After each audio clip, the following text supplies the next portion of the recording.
नमस्कार दोस्तों विद्युत और गुरुत्वाकर्षण बल की तुलना करने से पहले हमने जो पीछे कूलाम नियम पढ़ा था, तो कूलाम नियम की व्याख्या करने के लिए कूलाम ने जिस तरह के प्रयोग किए थे उससे संबंधित एक आंकिक प्रश्न से शुरुआत करते हैं। मान लीजिए हमारे पास दो चालक गोले हैं जो एक समान आकार के हैं और दोनों पर एक पर 2 माइक्रोकूलाम और एक पर माइनस का 8 माइक्रोकूलाम आवेश है। मान लीजिए ये हमारा गोला ए है, ये गोला बी है और इनके बीच की दूरी मान लीजिए 10 सेंटीमीटर। और ये मान लीजिए कि दोनों का आकार इतना छोटा है कि उनका आकार इस दूरी के सामने बहुत नगण्य है, इसलिए हम इन दोनों को बिंदु आवेश मान सकते हैं। एक तीसरा इसी तरह का चालक गोला और है जिस पर प्लस में 8 माइक्रोकूलाम आवेश है, लेकिन ये इन दोनों से बहुत दूर रखा हुआ है, इसे मान लीजिए सी। तो पहली स्थिति में ए और बी पर लगने वाला बल कितना होगा हम कैलकुलेट करेंगे। तो हमारा कूलाम नियतांक 9 गुणा 10 की घात 9 और मान लीजिए निर्वात में है इसलिए के का मान 1। तो पहला आवेश हो जाएगा 2 गुणा 10 की घात -6, दूसरा 8 गुणा 10 की घात -6 बटे दोनों के बीच की दूरी 10 सेंटीमीटर का मतलब 0.1 मीटर। तो इतना आप इसको हल कर सकते हैं, तो उतने न्यूटन का बल लगेगा और दोनों विजातीय हैं इसलिए आकर्षण का लगेगा। दूसरी स्थिति में मान लीजिए अब की बार हमने ए गोले को उठा करके बी से टच करके वापस ए के स्थान पर रख दिया। तो उस स्थिति में देखिए ए और बी जो हमारे आवेश हैं गोले हैं, दोनों को जब संपर्क में लाएंगे तो दोनों मिलकर एक हो जाएंगे। तो कुल आवेश हो जाएगा 2 और -8 यानी कि -6। और जब दोनों को अलग अलग करेंगे तो दोनों पर बराबर मात्रा में आवेश वितरित हो जाएगा। तो दोनों पर -3 माइक्रोकूलाम होगा और उस स्थिति में ए और बी के बीच लगने वाला बल अब की बार 9 गुणा 10 की घात 9, दूरी वही है 0.1 मीटर। आप इसको हल कर लीजिए, अब की बार उतने न्यूटन का बल आरोपित होगा, अब की बार प्रतिकर्षण लगेगा। चलिए एक तीसरी स्थिति लेते हैं। मान लीजिए अपनी सुविधा के लिए हम इसको 8 माइक्रोकूलाम की बजाय हम इस पर 9 माइक्रोकूलाम दे रहे हैं। और अब की बार क्या किया हमने, अब की बार बी वाले को उठा करके सी से टच करके वापस बी वाले स्थान पर रखें। तो अब की बार दोनों ए और बी पर नया बल कितना आरोपित होगा। तो आप देखिए बी पर आपकी बार -3 माइक्रोकूलाम आवेश रह गया था और इसको हमने सी से टच किया है। तो दोनों मिलकर के जब एक सतह बन जाएंगी तो टोटल आवेश हो जाएगा +9 और -3 तो +6।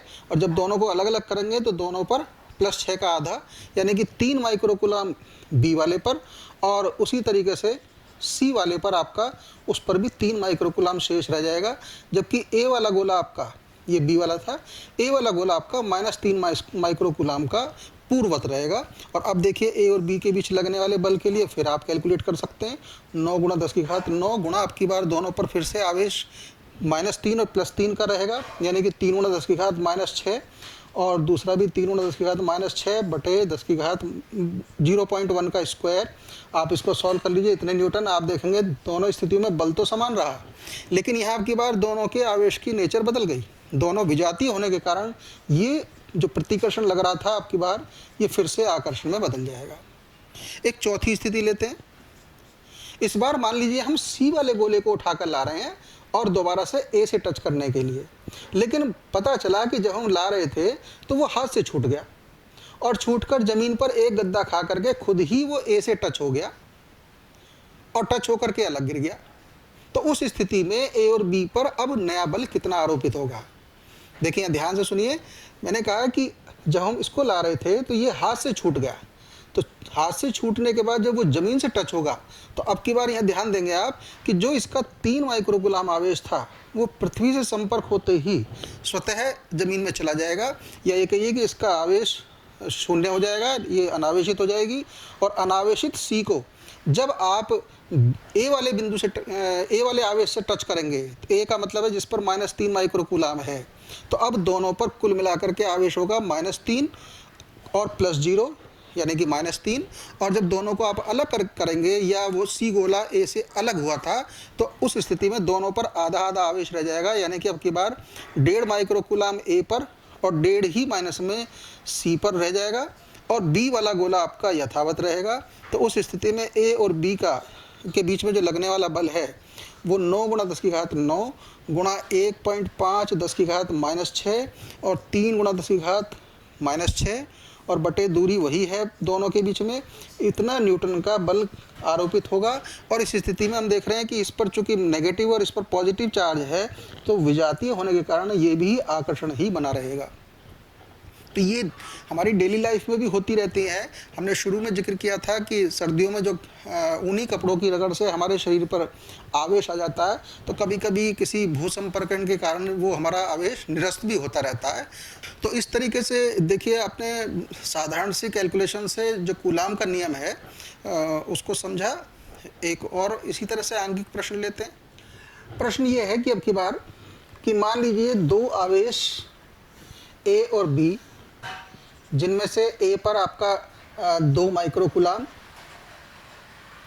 और बी पर मान लीजिए कि 6 माइक्रोकूलाम का माइनस का चार्ज, ये दोनों एक दूसरे से फिर वही 10 सेंटीमीटर की दूरी पर हैं।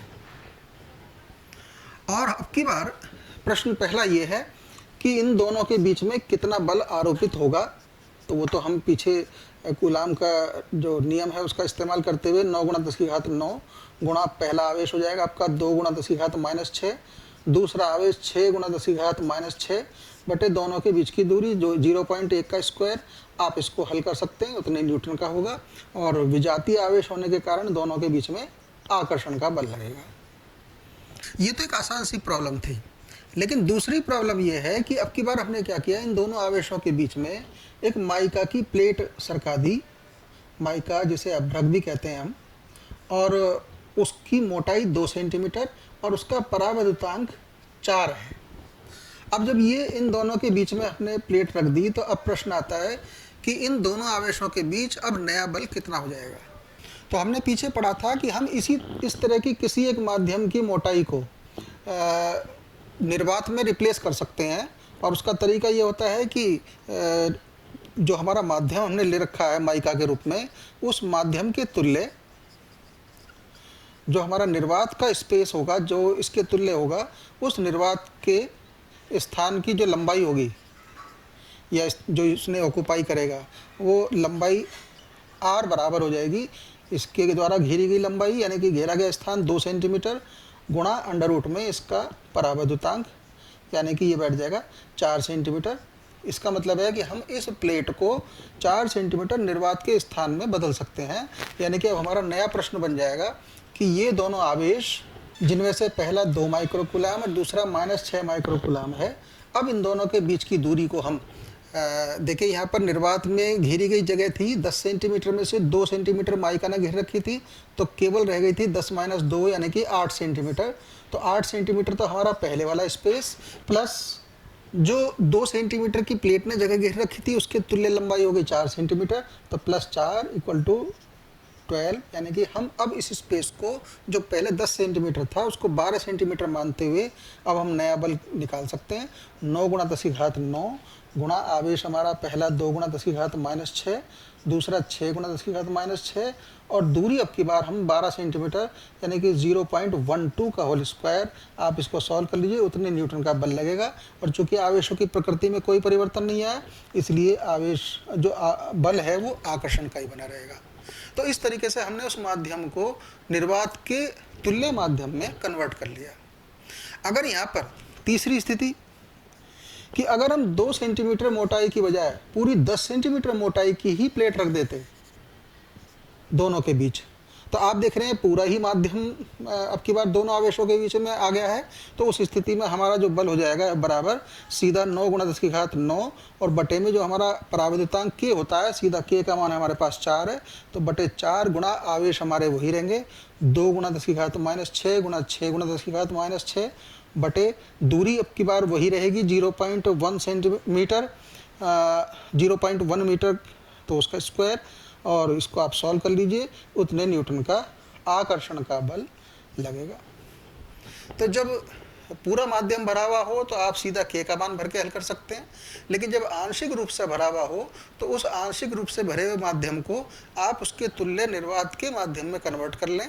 और उसका तरीका होगा कि माध्यम के द्वारा घेरा गया स्थान गुणा अंडर रूट में उसका परावैद्युतांक, यानी कि r√k, और इसको आप निर्वात के तुल्य मानते हुए फिर दोबारा से जो शेष निर्वात का स्थान था उसमें ऐड करके आप नए बल की गणना कर सकते हैं। तो ये हमारा कूलाम के नियम के कुछ एग्जाम्पल्स रहे। चलिए अब देखिए विद्युत और गुरुत्वाकर्षण बल जिसका हम शुरू में जिक्र कर रहे थे, इन दोनों के बीच में तुलना करते हैं और देखते हैं कि ये एक दूसरे से किन बातों में सिमिलर हैं और किन बातों में एक दूसरे से डिफरेंस रखते हैं। तो आइए बारी बारी से देखते हैं।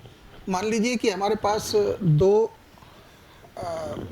पार्टिकल हैं ए और बी, जिनमें दोनों पर आवेश मान लीजिए इस पर Q1 और Q2, और दोनों का द्रव्यमान इसका मान लीजिए M1 और इसका मान लीजिए M2, और दोनों निर्वात में एक दूसरे से r दूरी पर रखे हुए हैं। तो जो विद्युत बल इन दोनों आवेशों के बीच काम करेगा, उस विद्युत बल के बारे में अभी हमने पीछे पढ़ा है, कूलाम बल। उसका मान हमने देखा 1/4 पाई एप्सिलॉन नॉट, निर्वात में इसलिए कि हम एक ले रहे हैं, Q1 Q2/r²। और हमने पिछली कक्षा में पढ़ा है कि जब दो द्रव्यमान युक्त कण एक दूसरे से कुछ दूरी पर हों तो उन दोनों के बीच में भी गुरुत्वाकर्षण बल कार्य करता है। और उसके लिए हमने फॉर्मूला पढ़ा था गुरुत्वाकर्षण बल का, Fg = यहाँ कैपिटल G इंटू वहाँ आवेश, यहाँ आवेश था, यहाँ पर द्रव्यमान M1 M2/r²। आप देखिए इन दोनों फॉर्मूले में या इन दोनों बलों में आपस में कुछ समानताएं हैं। और वो समानता हमें क्या दिख रही है कि नंबर 1 कि जो विद्युत बल है वो दो आवेशों के बीच काम करता है। आवेश चाहे समान मात्रा के हों या समान प्रकृति के हों या विपरीत प्रकृति के, किसी भी प्रकृति के हों, किसी भी मात्रा के हों, लेकिन आवेशों के बीच कार्य करेगा। अगर उनमें से कोई भी एक आवेश वाली सतह शून्य आवेश की होगी, अनावेशित होगी, तो कुल बल शून्य हो जाएगा, उनके बीच में कोई बल कार्य नहीं करेगा। उसी तरह से गुरुत्वाकर्षण बल जो है वो दो द्रव्यमानों के बीच काम करता है। तो दोनों बल अपने आप में एक ही प्रकार की भौतिक राशियों के दो पिंडों के बीच काम करते हैं। दूसरी समानता देखिए कि विद्युत बल उन आवेशों के गुणनफल के समानुपातिक होता है। उसी प्रकार हमारा गुरुत्वाकर्षण बल जो हमने पीछे पढ़ा था पिछली कक्षाओं में, वो दोनों द्रव्यमानों के गुणनफल के बराबर होता है। अगला, दोनों के बीच की दूरी से संबंध देखिए। विद्युत बल भी उन दोनों के बीच की दूरी के वर्ग के व्युत्क्रमानुपातिक होता है और गुरुत्वाकर्षण बल भी उसी तरीके से दूरियों के वर्ग के व्युत्क्रमानुपातिक होता है। ये जो दोनों के बीच में विद्युत बल या गुरुत्वाकर्षण बल हैं, दोनों में एक समानता ये भी है कि दोनों के दोनों निर्वात में काम करते हैं। और एक समानता और है कि इन कणों के पास अगर कोई तीसरा कण भी मौजूद है C, उसका द्रव्यमान मान लीजिए M3 और उसका आवेश मान लीजिए Q3, तो आवेश की उपस्थिति से तो इन दोनों आवेशों के बीच लगने वाले विद्युत बल पर कोई प्रभाव नहीं पड़ता और उसके द्रव्यमान के कारण उसके द्रव्यमानों के बीच लगने वाले गुरुत्वाकर्षण बल पर भी कोई प्रभाव नहीं पड़ता। इसी तरीके से अगर इन दोनों आवेशों के बीच कोई विद्युत बल लग रहा है तो इस बल की मौजूदगी में अगर किसी थर्ड चार्ज को, हम टेस्ट चार्ज कोई भी ले रहे हैं, उस चार्ज को अगर किसी एक पॉइंट से दूसरे पॉइंट पर ले जाएं तो आप किस रास्ते से ले जाना चाहते हैं उस पथ पर डिपेंड नहीं करता वो कार्य।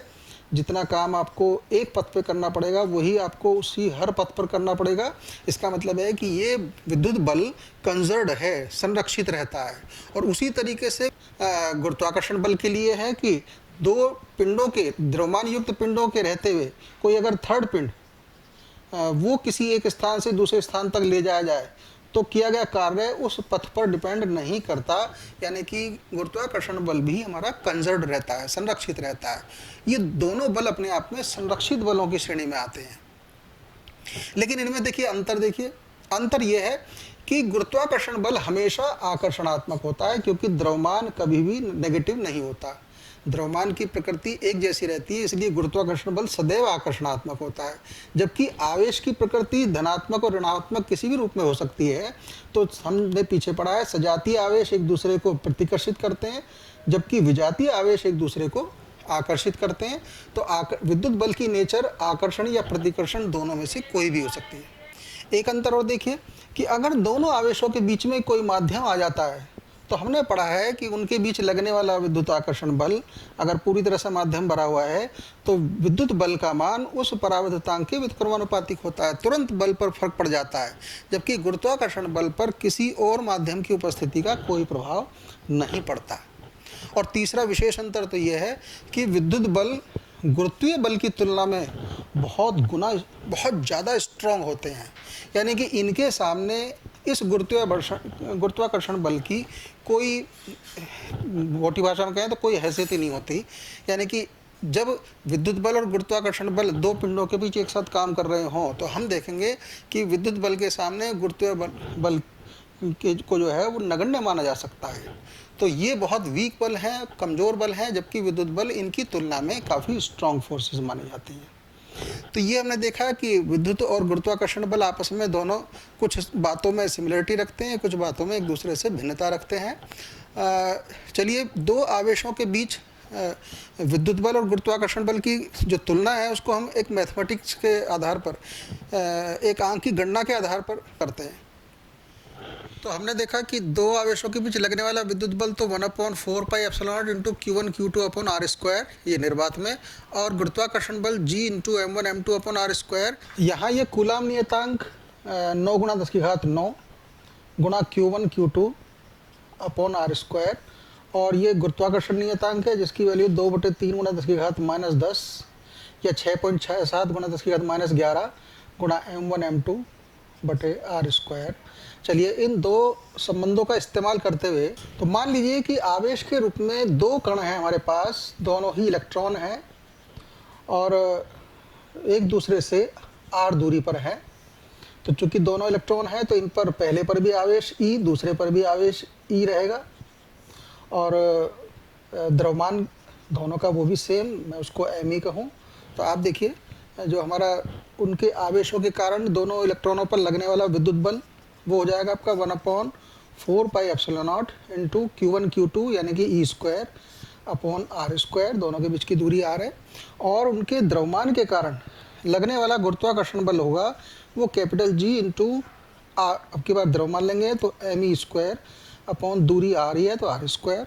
ज़रा दोनों को आप डिवाइड कर दीजिएगा तो आप देखेंगे कि R स्क्वायर से R स्क्वायर कैंसिल, तो विद्युत बल और गुरुत्वाकर्षण बल, दो इलेक्ट्रॉनों के बीच इन दोनों का अनुपात ये बैठेगा आपका, ऊपर E स्क्वायर शेष रह जाएगा और नीचे आपका 4 pi epsilon not into capital G into me square, ये हो जाएगा। और आप देखिए कि इलेक्ट्रॉन का आवेश भी हम जानते हैं, E का मान 1.6 × 10⁻19 कूलाम, और इलेक्ट्रॉन का द्रव्यमान 9.11 × 10⁻31 किलोग्राम। अगर आप ये आंकड़े यहाँ भरें और हम कूलाम नियतांक 1/4 पाई एप्सिलॉन नॉट हमारा 9 × 10⁻9 है, या G का मान 2/3 10⁻10, इन सम आंकड़ों को भरें तो आप देखेंगे कि दो इलेक्ट्रॉनों के बीच इन दोनों बलों का अनुपात लगभग 10⁻43 का आता है। देखिए, 10⁻43, एक के आगे 43 जीरो, आप जीरो लगाते जाइए, उसको गिनना कठिन हो जाएगा। यानी कि दो इलेक्ट्रॉनों के बीच उनके आवेश के कारण लगने वाला विद्युत बल उनके बीच द्रव्यमान के कारण लगने वाले गुरुत्वाकर्षण बल से 10⁻43 गुना होता है। यानी कि इस बल के सामने ये बल लगभग नगण्य सा ही होता है। अगर यहाँ हम दो इलेक्ट्रॉन की बजाय अगर एक इलेक्ट्रॉन और एक प्रोटॉन लेते तो आप देख रहे हैं दोनों पर आवेश की मात्रा समान होगी, E होगी, लेकिन द्रव्यमान का अगर हम तुलना करें तो इलेक्ट्रॉन का द्रव्यमान अगर me है तो प्रोटॉन का द्रव्यमान इलेक्ट्रॉन के द्रव्यमान से 1837 गुना होता है। और उस स्थिति में आप अगर इस अनुपात को सॉल्व करते हैं तो आप पाएंगे कि Fe अपॉन Fg, ये हमने सॉल्व किया था इलेक्ट्रॉन के लिए, लेकिन अब की बार हम सॉल्व कर रहे हैं इलेक्ट्रॉन प्रोटॉन के लिए जो एक दूसरे से r दूरी पर हैं। तो ये अनुपात इक्वल टू, आप इसको वैल्यू पुट करिए तो आप देखेंगे यहाँ पर E, तो दोनों का E मल्टीप्लाई होकर E स्क्वायर हो जाएगा, लेकिन द्रव्यमान में यहाँ पर एक इलेक्ट्रॉन का द्रव्यमान me और एक प्रोटॉन का लेंगे तो ये आंकड़ा नीचे आपका E square upon 4 pi epsilon not G into me square तो बनेगा, लेकिन साथ में प्रोटॉन का 1837 गुना आंकड़ा और आ जाएगा। और आप देख रहे हैं कि ये मान तो पूरा का पूरा जो पहले हमने सॉल्व किया था ये 10⁻43 था, एक तरीके से ये 1837वां भाग और रह गया, यानी कि हम कह सकते हैं लगभग 10 की घात 40 के आसपास या 39 के करीब का रह जाता है ये। आप देखें, अगर हम एक्यूरेट कैलकुलेशन करें तो इलेक्ट्रॉन प्रोटॉन के पेयर के समय, यानी कि इलेक्ट्रॉन और प्रोटॉन जब एक दूसरे के सामने रखे होंगे तो उस समय भी हम देख रहे हैं विद्युत बल उसके गुरुत्वाकर्षण बल की तुलना में अब भी काफ़ी ज़्यादा है, 10 की घात 39 गुना है, और ये बहुत बड़ी रकम है। और इस केस में भी हम कह सकते हैं कि उन दोनों के बीच जो आकर्षण बल है विद्युत वाला, वो गुरुत्वाकर्षण बल की तुलना में बहुत ज़्यादा है। किसी परमाणु के नाभिक पर धनावेश होता है जहाँ प्रोटॉन होते हैं, और उनके बाहर कक्षाओं में इलेक्ट्रॉन चक्कर लगाते हैं। ये हम परमाणुविक संरचना के बारे में जानते हैं। तो साफ दिख रहा है कि जो अंदर प्रोटॉन है, किसी एक प्रोटॉन इलेक्ट्रॉन के बीच में ये दोनों बल काम कर रहे होंगे, विद्युत बल भी और गुरुत्वाकर्षण बल भी। लेकिन उनके द्रव्यमान के कारण जो गुरुत्वाकर्षण बल है उसका महत्व इस विद्युत बल के सामने लगभग नगण्य है। इसलिए जब हम बल की बात करते हैं परमाणु के भीतर प्रोटॉन इलेक्ट्रॉन के बीच में, तो केवल हम विद्युत बल को ही कंसीडर करते हैं। अगर यहाँ तीसरा केस हम लें कि अगर प्रोटॉन का पेयर बनाए, अब की बार 2 प्रोटॉन हम एक दूसरे के पास रखें तो प्रोटॉन पर आवेश फिर वही रहेगा ई, लेकिन अब की बार यहाँ का द्रव्यमान भी इलेक्ट्रॉन के द्रव्यमान से 1837 गुना और हो जाएगा। तो आप देखेंगे कि जो आपका आंकड़ा है Fe/Fg का, और इसे आप हल करिएगा तो आप देखेंगे कि अब की बार ये केवल 10 की घात 36 गुना रह जाएगा। अपने आप में ये भी बहुत बड़ा अंक है। यानी कि हर स्थिति में हम देख रहे हैं कि विद्युत बल गुरुत्वाकर्षण बल की तुलना में बहुत ज़्यादा शक्तिशाली होता है। अगर किसी परमाणु के भीतर देखें तो हम जानते हैं कि नाभिक के भीतर प्रोटॉन रहते हैं और बाहरी कक्षाओं में इलेक्ट्रॉन चक्कर लगाते हैं। न्यूट्रॉन पर तो कोई आवेश होता ही नहीं है, इसलिए उसे हम विद्युत बल के लिए कंसिडर ही नहीं कर रहे। तो नाभिक के भीतर 2 प्रोटॉनों के बीच में भी प्रतिकर्षण बल काम करेगा, और बाहरी कक्षा में घूमते हुए इलेक्ट्रॉनों के बीच में भी प्रतिकर्षण बल काम करेगा। दोनों पर आवेश की मात्रा यहाँ भी और यहाँ भी, उन दोनों जोड़ों में ई होगी। लेकिन आप देखिए कि परमाणु का जो नाभिक के बाहर, यानी कि उसका जो अपना साइज है, परमाणु का आकार, वो लगभग 10 की घात -10 ऑर्डर का होता है, इतने मीटर कोटि का। जबकि जो नाभिक होता है वो इससे लगभग और 1 लाखवां भाग छोटा होता है, यानी कि लगभग 10 की घात -15 मीटर ऑर्डर का होता है।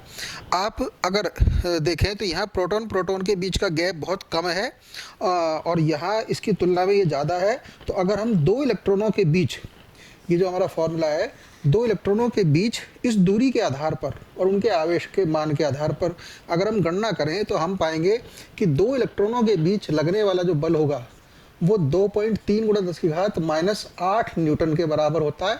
जबकि अगर हम नाभिक के भीतर देखें, जहाँ साइज बहुत छोटा हो गया और उनके बीच का गैप कम हो गया, तो 2 प्रोटॉनों के बीच लगने वाला बल वो लगभग 230 न्यूटन के करीब हो जाता है, यानी कि इससे लगभग 10 की घात 10 गुना। तो अंदर प्रोटॉन आपस में बाहर के इलेक्ट्रॉन पेयर की तुलना में ज़्यादा बल से प्रतिकर्षित करते हैं।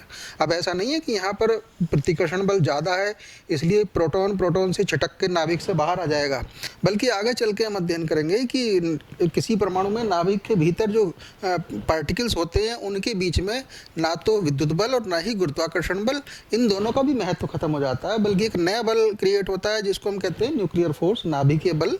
उसकी डिटेल में हम आगे चल के अध्ययन करेंगे। तो फिलहाल हमने देखा कि विद्युत बल और गुरुत्वाकर्षण बल दोनों की तुलना में विद्युत बल तुलनात्मक रूप से ज़्यादा स्ट्रॉन्ग होता है। अच्छा, अगर एक इलेक्ट्रॉन और एक प्रोटॉन, 2 कण एक दूसरे से कुछ दूरी पर निर्वात में मुक्त रूप से छोड़ दिए जाएं, तो आप देखिए दोनों एक दूसरे को आकर्षित करेंगे और उस विद्युत आकर्षण बल की वजह से दोनों गतिशील हो जाएंगे। लेकिन हम साफ देख रहे हैं कि दोनों पर आवेश की मात्रा तो समान है, जिसकी वजह से दोनों एक दूसरे को आकर्षित कर रहे हैं। लेकिन द्रव्यमान की तुलना अगर करते हैं तो प्रोटॉन इलेक्ट्रॉन की तुलना में 1837 गुना भारी है, और उस स्थिति में अगर हम त्वरण की गणना करें, गति में होने वाले परिवर्तन, तो A=F/m के अनुसार जिस कण का द्रव्यमान कम होगा उस कण में त्वरण ज़्यादा होगा। और स्पष्ट है कि इलेक्ट्रॉन प्रोटॉन की तुलना में 1837 गुना हल्का है, इसलिए उसका त्वरण 1837 गुना ज़्यादा होगा, यानी कि इलेक्ट्रॉन प्रोटॉन की ओर तेज़ी से खींचेगा। और यही कारण है कि परमाणु में नाभिक में जिसमें प्रोटॉन के रूप में धनावेश उपस्थित होता है, इलेक्ट्रॉन को उसके चारों तरफ चक्कर लगाना पड़ता है। तो ये हमने विद्युत बल और गुरुत्वाकर्षण बल दोनों की तुलना की। तो अब चूंकि बल अपने आप में एक सदिश राशि है और सदिश राशियों की दिशा के साथ मान के साथ सदिशा भी होती है, तो जब एक बिंदु आवेश पर बहुत सारे बल आरोपित होंगे तो वहाँ पर हमें उन दिशाओं के आधार पर परिणामी बल ज्ञात करना होगा। तो उसके लिए हमें बल को उसका सदिश रूप जानना आवश्यक होगा। तो आइए उस विद्युत बल को सदिश रूप में किस तरह से प्रस्तुत करना चाहिए समझते हैं। मान लीजिए कि ये हमारे पास एक बिंदु आवेश Q1 और एक दूसरा बिंदु आवेश Q2 है। ये किसी ए बिंदु पर रखा हुआ है, ये किसी बी बिंदु पर रखा हुआ है और इन बिंदुओं की किसी मूल बिंदु के सापेक्ष स्थिति सदिश मान लीजिए पहले आवेश का R1 और दूसरे आवेश की स्थिति का R2 है। तो हम कह सकते हैं कि इस ए से बी तक की जो दूरी होगी उसको दर्शाने वाला जो वेक्टर होगा वो R21 वो हो जाएगा आपका R2 माइनस R1। और इसी तरीके से दूसरे बी से ए की ओर दर्शाने वाला जो वेक्टर हो जाएगा हमारा वो R12 हो जाएगा, उसकी वैल्यू R1 माइनस R2 दोनों पोजीशन वेक्टर के रेस्पेक्ट में। अब पहला आवेश दूसरे आवेश पर जो बल लगाएगा उसको मैं इसको 1 नंबर दे रहा हूँ, उसको 2 नंबर कहूँ, तो पहले आवेश के द्वारा दूसरे आवेश पर लगने वाले बल को हम F21 से प्रदर्शित करेंगे और दूसरे के द्वारा पहले पर लगने वाले बल को F12 से प्रदर्शित करेंगे। और उस स्थिति में हम इन बलों को इन दूरियों के सापेक्ष जो उन दोनों आवेशों के बीच की दूरी है उस बल के सापेक्ष जिस रूप में लिखते हैं वो सदिश रूप है F21 इज इक्वल टू, परिमाण हम पीछे पढ़ चुके हैं, 1/4 पाई एप्सिलॉन नॉट इंटू पहला आवेश Q1 दूसरा आवेश Q2 अपॉन उनके बीच की दूरी, और दूरी हो जाएगी उस स्थिति में R21 का मोड यानी कि वेक्टर R21 का मोड, तो दूरी का स्क्वायर ये उसका परिमाण हो गया। और इसकी दिशा निर्धारित करने के लिए इसकी दिशा को हम जो हमारा ए से बी की ओर इंगित दिशा है यानी कि R21 उसी के रूप में उसके किसी इकाई सदिश से मल्टीप्लाई कर दें, तो ये हमारा उस पहले आवेश के द्वारा दूसरे आवेश पर लगने वाले बल को प्रदर्शित करेगा। इसी तरीके से दूसरे आवेश के द्वारा पहले आवेश पर लगने वाला बल उसको हम लिख सकते हैं F12 इज इक्वल टू, परिमाण अब की बार 1/4 pi epsilon not into Q1 Q2 आवेश तो वही है, लेकिन अब की बार हमारा सदिश बन जाएगा 2 से 1 की ओर हम कह रहे हैं, तो वो हो जाएगा R12, तो R12 का मोड का स्क्वायर इंटू और उस दिशा में उसका इकाई सदिश।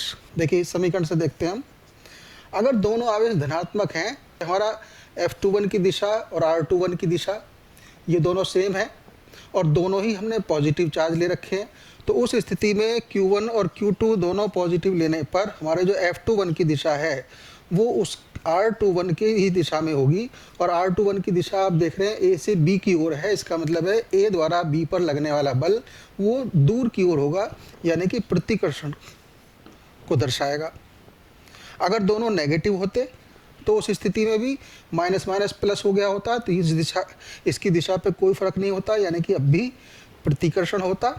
लेकिन अगर इनमें से एक प्लस और एक माइनस होता या एक माइनस एक प्लस होता तो यहाँ आप देखिए मान भरने पर अंदर परिमाण माइनस होने की वजह से R21 जो वेक्टर है उसकी दिशा पलट गई होती, और इसका मतलब उस स्थिति में दूसरे पहले आवेश के द्वारा दूसरे पर लगने वाले बल की दिशा वो R21 यानी कि 1 से 2 की ओर होने की बजाय 2 से 1 की ओर हो गई होती।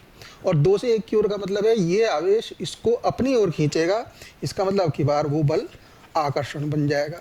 एक चीज़ और देखिए कि जो दूसरी इक्वेशन है उसको मैं F12 को उसको मैं दोबारा लिख रहा हूँ 1/4 पाई एप्सिलॉन नॉट, ये तो वही है Q1 Q2 अपॉन, और R12 का मोड और R21 का मोड ये परिमाण को बता रहा है, दोनों बिंदुओं के बीच की दूरी वो सेम है, तो आप R12 को हम R21 लिख सकते हैं उसके मोड का स्क्वायर इंटू, और R12 जो वेक्टर है यूनिट वेक्टर उसको मैं माइनस में लगा करके इसको पलट रहा हूँ, तो ये हो गया माइनस में R21। और आप देखिए कि माइनस छोड़ करके शुरू में ले लें तो बाकी मान आपका ये बन गया F21, और यहाँ से एक बहुत अच्छा रिजल्ट मिल रहा है जो कि हम पीछे पढ़ते आ रहे हैं, न्यूटन का क्रिया प्रतिक्रिया का नियम, कि दूसरे आवेश के द्वारा पहले पर लगने वाला बल पहले आवेश के द्वारा दूसरे पर लगने वाले बल के बराबर होगा, लेकिन माइनस चिन्ह बता रहा है दोनों एक दूसरे के विपरीत होंगे। तो इस तरीके से ये हमारा विद्युत बल का वेक्टर स्वरूप रहा। इसका हम इस्तेमाल करेंगे आगे बहुल प्रयोग आवेशों के द्वारा लगने वाले परिणामी बल के लिए, और अगले चरण में हम उसी पर आपके साथ चर्चा करेंगे।